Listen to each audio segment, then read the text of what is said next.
میت کو نہلانا فرض کفایہ ہے۔ بعض لوگوں نے غسل دے دیا تو سب سے ساقط ہو گیا۔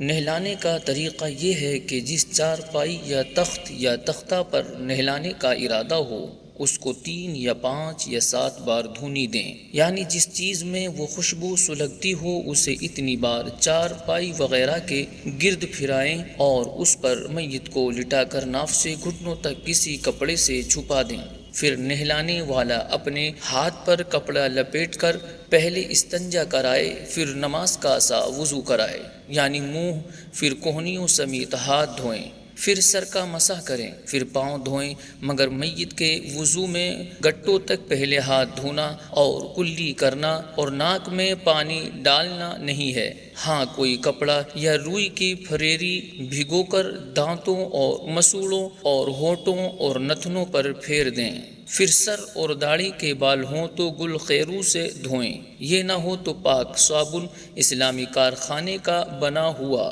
یا بیسن یا کسی اور چیز سے، ورنہ خالی پانی بھی کافی ہے۔ پھر بائیں کروٹ پر لٹا کر سر سے پاؤں تک بیری کا پانی بہائیں کہ تختہ تک پہنچ جائے، پھر داہنی کروٹ پر لٹا کر یوں ہی کریں اور بیری کے پتے جوش دیا ہوا پانی نہ ہو تو خالص پانی نیم گرم کافی ہے، پھر ٹیک لگا کر بٹھائیں اور نرمی کے ساتھ نیچے کو پیٹ پر ہاتھ پھیریں، اگر کچھ نکلے دھو ڈالیں، وضو و غسل کا اعادہ نہ کریں۔ پھر آخر میں سر سے پاؤں تک کافور کا پانی بہائیں، پھر اس کے بدن کو کسی پاک کپڑے سے آہستہ پونچھ دیں۔